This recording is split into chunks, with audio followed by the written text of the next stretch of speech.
procesin e konstituimit të gjitha institucioneve të saj. Kjo besoj se është e qartë një frym ripërtritje në tërësi, në zbatim të motos më kryesore të kuvendit që ishte ripërtritja. A është gati Partia Demokratike për të qenë fituese në zgjedhjet e ardhshme me këtë ekip që po votohet sot? Me këtë sot ajo ka një ekip që nuk e ka patur kur më parë. Të garantoj që një ekip si ky në kompetencë dhe eksperiencë në formim është ekipi më e pror i kësaj partie në të gjitha kohrat. Dhe këtë ju mund të mirni të shqyrtoni me radhë. Në këtë ekip që ju keni sot para, ka personalitete të cilat kanë publikime në nivelet më të larta botërore. Ka prej tyre personalitete me eksperiencë të madhe në fushën e tyre, në fushën politike, pra unë them se asnjëherë në histori një ekip si ky nuk ka patur. Ka një përfaqësim më të madh se asnjëherë të trive, dhe kjo është direktiva e kuvendit, ka një përfaqësim të zonjave, ka pra një proporcionim të shkëlqyer të gjitha sensitiviteteve, të gjitha potencialeve të kësaj partie. Zoti Berisha ka pasur zëra kritike edhe brenda Partisë Demokratike që ky proces ripërtëritje ndoshta nuk është bërë plot në të gjitha shkallët. Pra, ka shkuar deri tek niveli i sekretariatit apo edhe tek nënkretarët, por kur ka shkuar po themi për shembull tek niveli i sekretarit të përgjithshëm, aty është stopuar ndoshta. Si nuk është, këto zëra janë normale, çdo njeri ka drejt të shprehë mendimin e tij. Por siç e shihni, ne votojmë me 2 kandidatura, votojmë fshehtas dhe njëherë them që kandidaturat e paraqitura para Këshillit Kombëtar janë kandidaturat më do të thosha të pakrahasueshme në kualitetet e tyre me të zgjedhurit e mëparshëm. Do vijoj proces edhe me drejtuesit politik? Urdhëroni? Do vijoj ky proces edhe me drejtuesit politik të qarqeve apo nuk do ndryshojnë?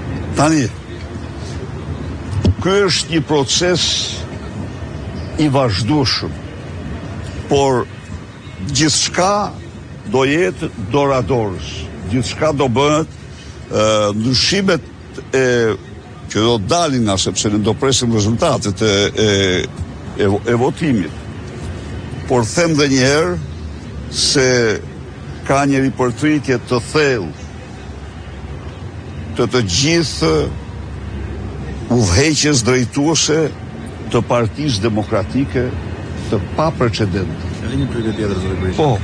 Ka nga ata që krahasojnë sjelljen tuaj në mbledhje të Këshillit Kombëtar kur prezantoni kandidaturat për sekretariatin me atë që bën Edi Rama kur i njofton ministrat aty në sallë se do jenë ministra.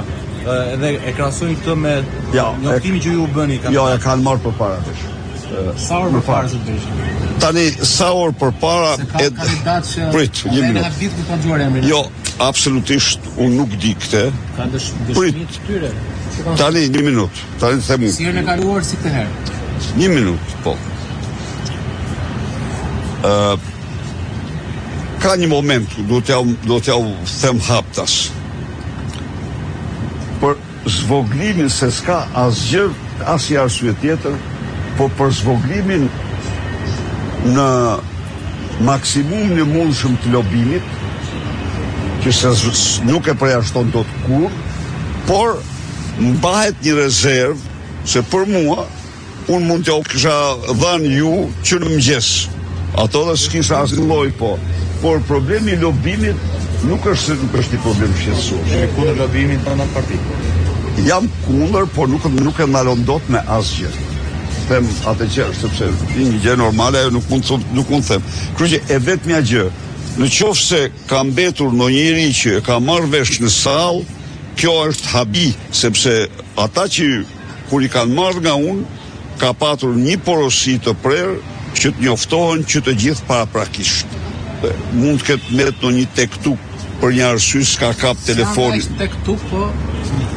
Jo, tektuk janë ata, them unë se. Për pjesën e asaj çfarë ndodhi ditën e sotme, ju keni thënë që prisni kritika, jeni demokratik, liberal, në drejtimin e partisë. Plotësisht. Por sot një zë kundër nuk e la të fliste. Jo, e ke gabim. E lash të flasi pa diskutim. Dhe nuk i mohohet as kërkujt, vetëm një gjë. Se pati akuzat forta më pas kur doli nga po, nëse tani ajo është i lirë, çdo njeri të shpreh mendimin. Po ka një moment. Unë ja thash, edhe asaj dhe çdo antar i Këshillit Kombëtar, në përputhje me statutin do të gëzoj çdo të drejtë. Do të paraqes rezolut. Paraqitet vetëm se rezoluta në statut është e përcaktuar si paraqitet një rezolut. Apo jo? Numri i caktuar antarësh ta propozojnë. Ja, duhet këto. Prandaj, asnjë gjë, edhe domethënë në rastin konkret, unë i kam kthyer një përgjigje sot para dite. Ilirianës për kërkesën e saj. Tani, nëse bëjmë që jashtë statutit, atë nuk është kompetencë ime, të siguroj, detyra ime është të mos i mohoj asnjë të drejtë, asnjë njeriu në përputhje me atë statut që e kemi miratuar bashkërisht. Kjo është, nuk ka asnjë gjë tjetër. Mirë. Ju do ta gdhini sot këtu të prisni rezultatin? Urdhoni? Se do ndjekim transparencën. Po që rezultati kështu kok për kok, jemi shumë. Jo, rezultati vetëm një gjë. Rezultatin kjo parti e nxjerr para kamerave. Këtë ka kjo. Kjo ka. Kë votuar për shembull? Dhe preferencë. Jo, ajo është sekret. Por kjo është e vetmja forcë politike që votën e paraqet para jush. Po, e bëjmë këtë. Ne bëjmë Jo te referendumi kryetarit nuk ishin. Urdhë. Te referendumi kryetarit nuk ishte kaq transparente. Te referendumi kryetarit intereson gjithë Shqipërinë, ajo ndryshe apo jo. Megjithatë, a e pe apo jo dolën mbi 1000 sa kundër kryetarit. Po dolën. Jo, ja pra. Nuk ishte bile ja 1500 duket apo edhe i përshtet po edhe më shumë. Ato janë nuk ka asnjë, por votat tona tregojnë. Kurse ai tjetri që nga 2000 mama gjersot ka ekzekutuar votën. Në statutin partia fituese nuk Jo, nuk ka. Aty s'votohet për asgjë. Atë jo, nuk kanë botë kështu, ti je i sigurt. Statut, ajo është parti komuniste. Por ama do dish edhe partia, edhe kjo parti, kur ishte parti e punës, votonte natyrisht sipas përcaktimeve. Ata e emronin sekretarin e parë, e emronte Enver Hoxha dhe byroja politike, por mblidhe e aktive dhe votonin formalisht, por votonin. Kurse këtu nuk ka sekretari i parë dhe Enver Hoxha i tyre nuk e çon fare për votim, e emron dhe ti e këtu thotë s'ka. Kjo s'ka gjë më antidemokratike. Ndaj dhe janë këto protesta kundër kësaj diktature autokratike të urryer kaq shumë për popullin shqiptar dhe për po tani dhe Europën dhe botën. Faleminderit. Mirupafshim.